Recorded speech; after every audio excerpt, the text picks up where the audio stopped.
Assalamualaikum warahmatullahi wabarakatuh. Hari ini Rabu 18 November 2020 kembali lagi belajar tematik 3D, subtema 3 pembelajaran 4, 5, dan 6. Silahkan buka bukunya di halaman 70-78. Untuk pembelajaran 4, tujuan pembelajarannya adalah mengidentifikasi masalah dan menulis kalimat saran untuk menyelesaikan masalah. Di sini di bagian ayo membaca, Made dan Tony bermain bersama di taman sekitar rumah. Di sana mereka melihat Bobby dan Gary sedang bermain bola di atas rumput. Di atas rumput tertulis peringatan dilarang menginjak-injak rumput. Made mengajak Tony menghampiri Bobby dan Gary. Bacalah percakapan berikut. Made, hai teman-teman, apa yang sedang kalian lakukan di sini? Bobby, kami sedang bermain bola. Ayo ikut bermain, Made. Tony, maaf teman, tetapi kita tidak boleh bermain di sini. Gary, mengapa kita tidak boleh bermain di sini? Tony, coba lihat ada tanda peringatan untuk tidak menginjak rumput.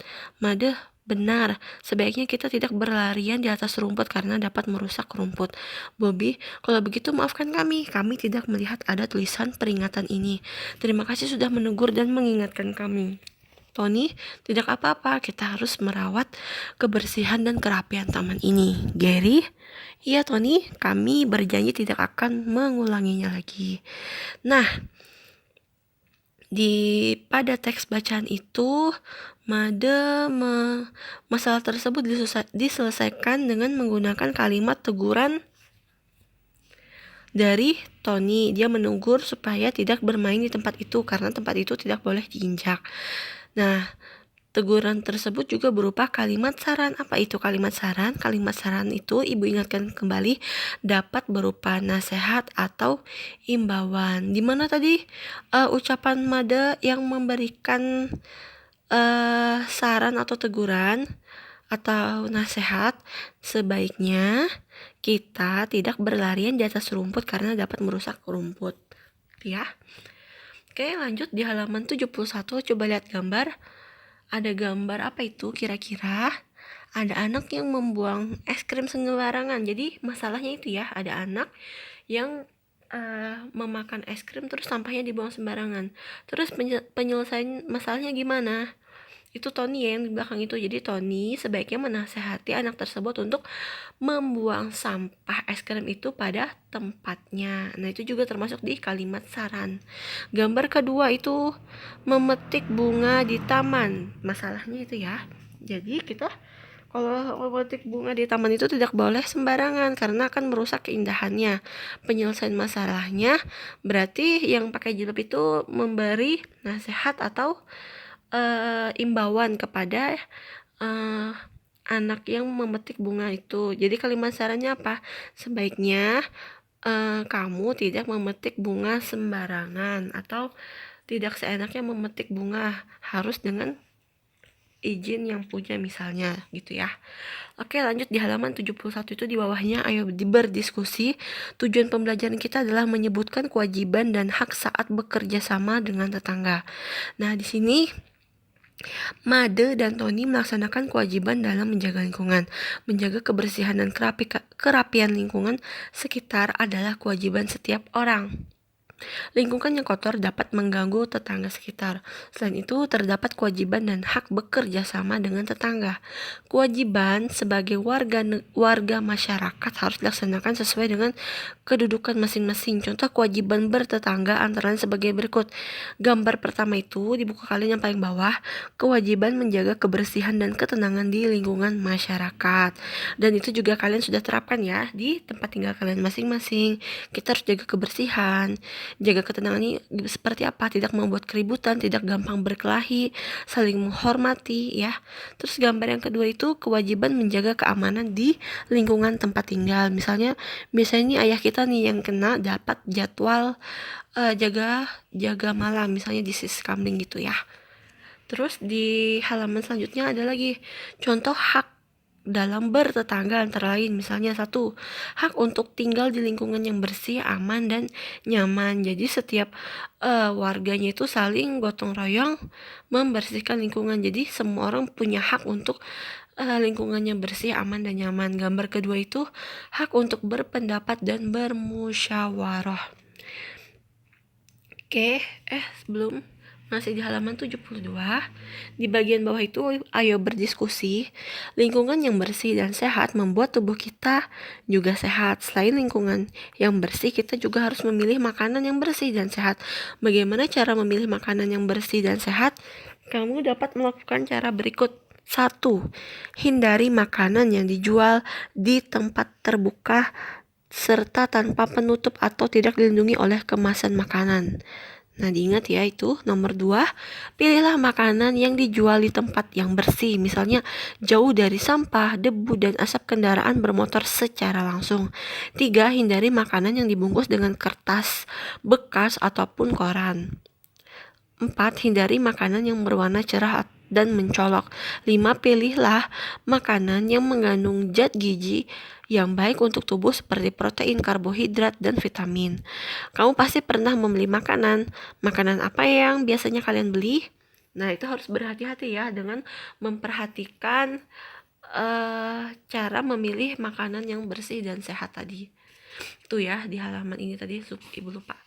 Lanjut di pembelajaran 5, tujuan pembelajarannya adalah menuliskan permasalahan dalam percakapan serta penyelesaiannya dalam kalimat saran. Udah sering kita berlatih ini ya. Sekarang kita lihat di buku kalian. Di bagian ayo membaca, tetangga adalah orang yang tinggal di sekitar rumah kita. Ketika kita mendapat musibah atau kesusahan, tetanggalah yang akan datang membantu kita pertama kali. Begitupun ketika tetangga mendapat kesusahan, kita wajib menolongnya. Jadi diusahakan kita harus bersikap baik terhadap tetangga. Nah, di bagian ayo mengamati, kita baca percakapannya. 1, ada sesuai urutannya tuh ya, antara percakapan Nina dengan ibu. Aku kasihan kepada temanku, Bu. Sudah beberapa hari ia tidak sekolah. Apa yang terjadi, Nina? Sewaktu aku mengunjungi rumahnya, ia bilang seragam sekolahnya sudah tidak muat lagi. Sepatunya juga sudah rusak. Kasihan sekali ya, ia bisa ketinggalan pelajaran. Sebaiknya kita membantunya, Nin. Bolehkah, Bu? Aku dan teman-teman lain ingin menyisihkan uang saku kami untuk membelikan seragam dan sepatu. Tentu saja boleh, Nina. Kalian sudah memutuskan langkah yang tepat. Di bawahnya, apa permasalahan dari percakapan Nina dan Ibu? Kira-kira permasalahannya apa? Nina bercerita bahwa ia mempunyai teman yang sudah beberapa hari tidak turun sekolah karena seragam sekolahnya tidak muat dan sepatunya juga rusak. Apa saran yang diberikan ibu kepada Nina? Apa sarannya? Sebaiknya kita membantunya, Nin. Nah, itu ya. Mengapa Nina ingin membantu temannya? Kenapa? Karena pas Nina mengunjungi temannya itu, ternyata seragam sekolahnya sudah tidak muat lagi dan sepatunya rusak. Tuliskan juga kalimat saran dan penyelesaian masalah yang ada pada percakapan. Jadi Nina menyelesaikan masalahnya dengan menyisihkan uang saku dan teman-temannya lalu dikumpulkan untuk membelikan seragam dan sepatu. Itu ya.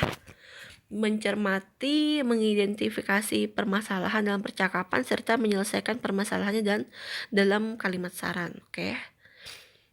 Nah, di bagian ayo bercerita, di sini tujuan pembelajarannya adalah menceritakan pengalaman tentang hak dan kewajiban tolong-menolong. Tolong-menolong merupakan kewajiban bagi setiap manusia, begitu pula dalam kehidupan bertetangga. Dengan tolong-menolong, kita dapat mempererat persaudaraan dan kasih sayang dengan tetangga. Apakah kamu pernah menolong teman atau tetangga di sekitar rumahmu? Pasti pernah ya. Oke, lanjut. Pembelajaran 6, halaman 77. Tujuan pembelajarannya adalah menuliskan contoh kewajiban dan hak dalam bertetangga. Oke. Di bagian ayo membaca, kemarin turun hujan deras di lingkungan rumah Nina. Pohon di halaman rumah Pak Anto tumbang menghalangi jalan. Akibatnya jalan tidak dapat dilalui karena tertutup pohon yang tumbang. Pohon itu memang sudah tua, rantingnya pun merambat hingga mengenai kabel listrik di sekitar pohon. Setelah hujan reda, warga bekerja sama memindahkan batang pohon yang tumbang. Pak Anto meminta maaf kepada warga karena lalai. Ia seharusnya sudah menebang pohon tersebut. Untung saja batang pohon tidak menimpa kabel listrik. Warga juga memeriksa pohon-pohon besar lainnya dan merapikan ranting pohon yang merambat mengenai kabel listrik. Semua warga bekerja sama demi keamanan bersama. Jadi dalam bertetangga kita wajib menjaga keamanan lingkungan tempat tinggal. Kelalaian yang kita lakukan dapat membahayakan tetangga sekitar rumah. Itu ya. Oke. Di halaman 78, di situ tujuan pembelajarannya adalah menuliskan permasalahan dan pemecahan masalah yang tepat sesuai teks. Oke, kita coba kembali di bagian ayo berdiskusi. Beberapa pohon besar di tepi jalan harus ditebang. Pohon-pohon tersebut ditebang karena sudah rapuh. Warga khawatir pohon tersebut dapat tumbang dan membahayakan warga. Kini jalan terasa terang. Jika cuaca cerah, matahari terasa terik. Biasanya jalanan sejuk karena banyak pohon yang rimbun. Apa yang sebaiknya dilakukan warga sekitar? Diskusikan dengan temanmu. Kira-kira apa ini? Cara kita menyelesaikan masalah yang ada pada teks tersebut, kira-kira apa? Setelah ditebang, sebaiknya warga menanam pohon kembali untuk melakukan penghijauan, karena pohon yang ditebang itu kan sudah rapuh, udah tua, makanya kita lakukan lagi penanaman ulang. Kalimat saran yang tepat kira-kira apa? Sebaiknya warga saling tolong-menolong untuk melakukan penghijauan dengan menanamkan kembali bibit-bibit pohon supaya jalanan menjadi sejuk kembali. Itu ya. Itu saja penjelasan dari Ibu. Terima kasih atas perhatian kalian. Semoga kalian bisa menyelesaikan masalah yang ada dalam teks dan tahu kalimat saran yang tepat. Itu saja. Terima kasih. Wassalamualaikum warahmatullahi wabarakatuh.